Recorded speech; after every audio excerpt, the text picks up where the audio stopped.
आप देख रहे हैं द कॉमन ओपिनियंस और मेरा नाम है डॉक्टर आमिर इजाज। आज हम बात करेंगे पाकिस्तान के सेहत के निज़ाम के ऊपर और उसकी रिफॉर्म्स के ऊपर। पाकिस्तान का सेहत का निज़ाम तीन बुनियादी सतूनों के ऊपर खड़ा है। Number one, primary health care, जिसके अंदर बुनियादी मरकज़ सेहत, दही मरकज़ सेहत, मटर्नल एंड चाइल्ड हॉस्पिटल्स, जिला काउंसिल डिस्पेंसरीज और डिस्ट्रिक्ट काउंसिल डिस्पेंसरीज आ जाती हैं। उसके बाद है secondary health care. Secondary health care के अंदर हमारे तहसील हेडक्वार्टर हॉस्पिटल्स और डिस्ट्रिक्ट हेडक्वार्टर हॉस्पिटल्स आ जाते हैं। और उसके बाद आता है tertiary health care. Tertiary health के अंदर हमारे जितने भी मेडिकल टीचिंग इंस्टीट्यूट्स हैं वो आ जाते हैं। अब हम प्राइमरी हेल्थ के ऊपर ज़्यादा फोकस करेंगे। उसकी क्या वजह है? इन 1983 रॉबर्ट चेम्बर्स ने एक बुक लिखी जिसका नाम था rural development putting the last first. इस किताब का जो बुनियादी फलसफा है वो है बॉटम्स अप अप्रोच। और इसी को मद्देनजर रखते हुए 2015 के अंदर यूनाइटेड नेशन ने सस्टेनेबल डेवलपमेंट गोल्स का एजेंडा दिया। उसी एसडीजी के अंदर एक गोल है जिसका नंबर है 3, हेल्थ एंड वेलबींग। इस गोल के टोटल 13 इंडिकेटर्स हैं और इसके ऑलमोस्ट 28 टारगेट्स हैं। इसके अंदर आता है maternal mortality rate, infant mortality rate, reproductive health, उसके साथ है रोड सेफ्टी एटसेट्रा। अब ये तमाम के तमाम जो SDG 3 के टारगेट्स और इंडिकेटर्स हैं, ये कॉन्स्टिट्यूट करते हैं, ये कंप्राइज ऑफ हैं जो इश्यूज हमने प्राइमरी हेल्थ केयर के अंदर सॉल्व करने हैं। ये तमाम इश्यूज सेकेंडरी लेवल के ऊपर या टर्शरी लेवल के ऊपर सॉल्व नहीं होंगे। उसके साथ अब बात करते हैं कि हमारे प्राइमरी हेल्थ केयर के निज़ाम के अंदर कौन सी ऐसी बुनियादी सहूलियात हैं जो प्रोवाइड की जाती हैं और जो इन टारगेट्स के साथ अगर हम इनको लिंक करें तो केटर की जा सकती है।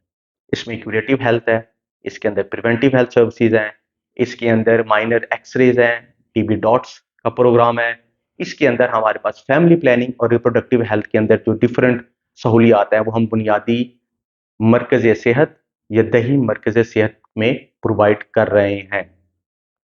अब बात आ जाती है कि इसके अलावा और कौन सी इश्यूज हैं, इसके अलावा और कौन से ऐसे मसाइल हैं जो बुनियादी सेहत का निज़ाम केटर कर रहा है।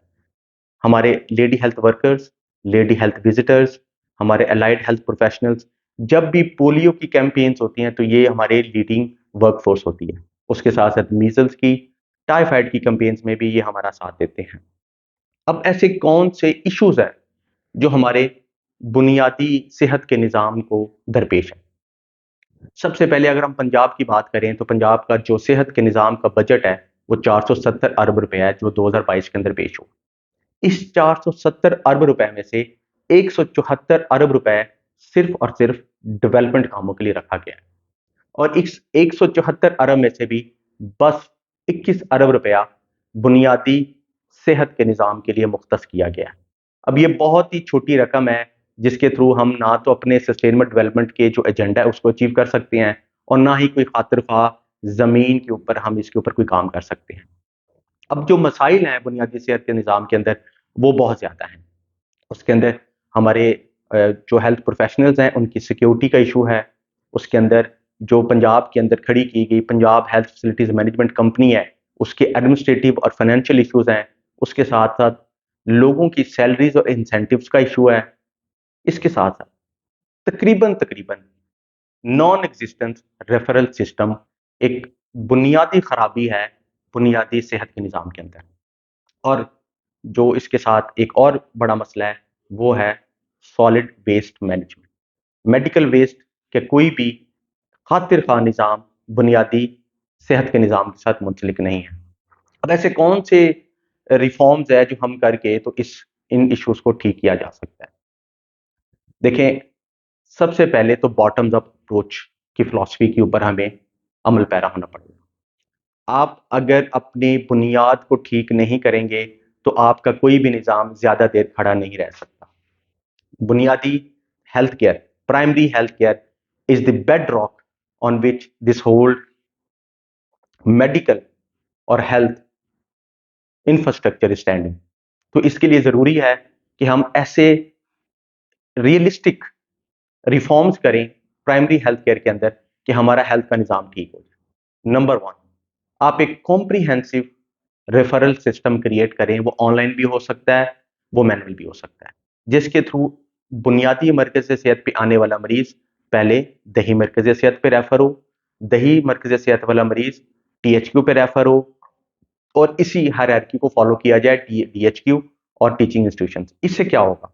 इससे हमारे जो बड़े हॉस्पिटल्स हैं शहरों के अंदर, उनके ऊपर मरीजों का बोझ कम हो जाएगा, क्योंकि ज्यादातर जितनी भी अमराज लोगों को होती हैं वो माइनर सी होती हैं और वो इन जगहों पे हल हो सकती हैं, लेकिन वो पेशेंट डायरेक्टली टीचिंग हॉस्पिटल्स आ जाते हैं, जिसकी वजह से अनड्यू बर्डन पड़ रहा है हमारे टीचिंग हॉस्पिटल्स के ऊपर।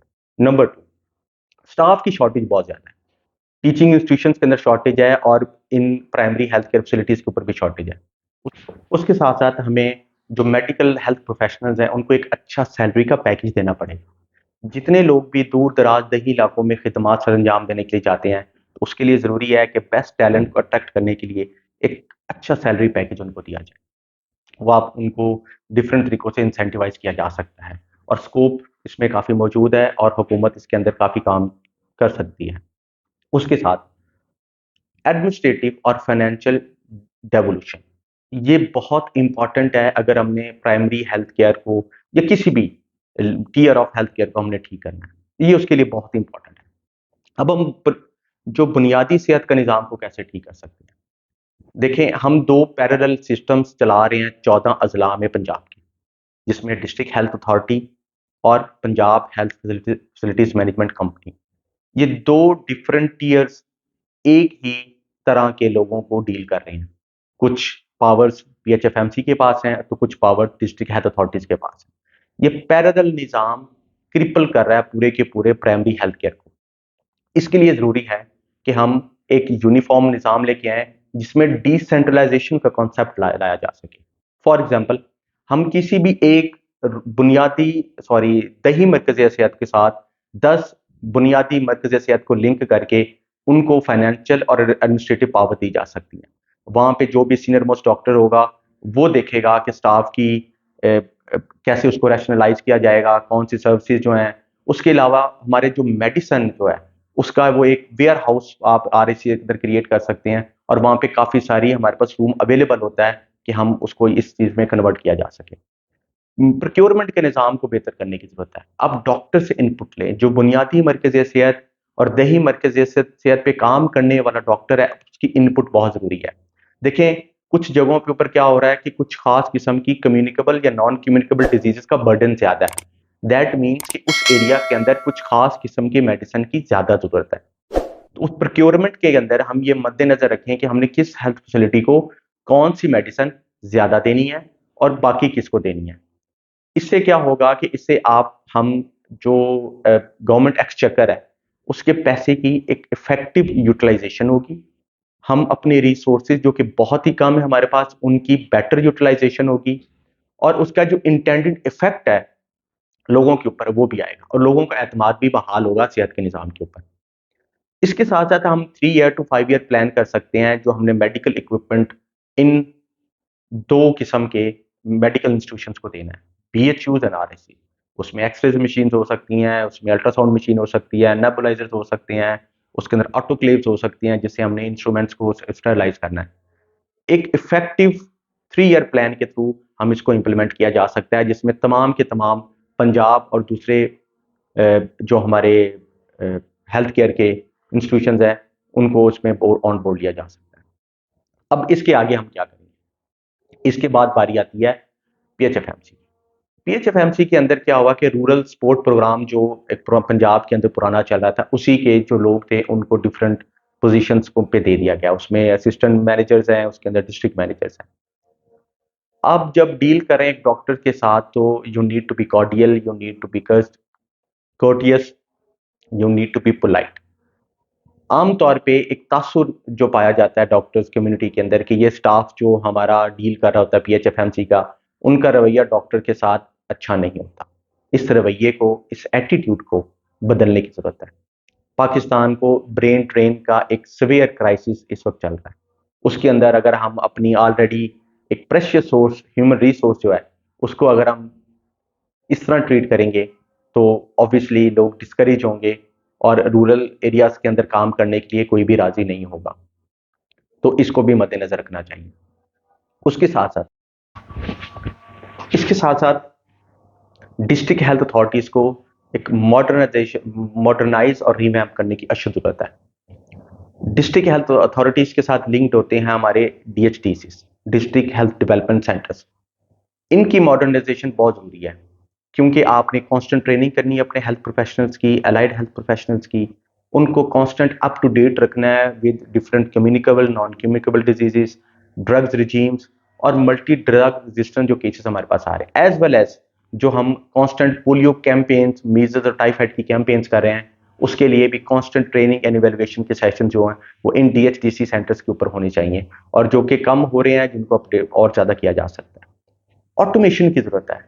ये बहुत कम हमारे पास जो है BHUs, RSCs हैं जहाँ पे ऑटोमेशन है। Automation is need of the hour. हम एक मॉडर्न 21st सेंचुरी के अंदर रह रहे हैं, जिसके अंदर हमारे पास पेशेंट का जो डाटा है उसको सेव करना नेक्स्ट उसकी जो अपॉइंटमेंट के लिए हमारे लिए काफ़ी ईजी हो जाता है। तो इसके लिए ज़रूरी है कि हम एक हेल्थ काउंसिल के थ्रू इन तमाम के तमाम BHUs को और RSCs को ऑटोमेट करें। पेशेंट का इलेक्ट्रॉनिक रिकॉर्ड हो, पेशेंट के इलेक्ट्रॉनिक टेस्ट का रिकॉर्ड हो, जिसके थ्रू एक बेटर पेशेंट मैनेजमेंट की जा सकती है। अब आखिर में बात वही आ जाती है कि bottoms up approach is very important. हम बुनियादी मरकज़ सेहत, दही मरकज़ सेहत, इनको ठीक किए बगैर अपने हेल्थ के निज़ाम को किसी सूरत ठीक नहीं कर सकते। और अगर हमने सस्टेनेबल डेवलपमेंट गोल्स के एजेंडे को अचीव करना है, तो उसके लिए ज़रूरी है कि हमें यहाँ पे डेवलपमेंट करनी पड़ेगी, हमें यहाँ पे इंसेंटिव्स देने पड़ेंगे, हमें यहाँ के लोगों को सिक्योरिटी देनी पड़ेगी, ताकि हम माशरे के अंदर हेल्थ इनइक्वालिटी को रिड्यूस कर सकें, हम इन्फेंट मोर्टेलिटी रेट को रिड्यूस कर सकें और हम मटर्नल मोर्टेलिटी रेट को रिड्यूस कर सकें। Thank you very much.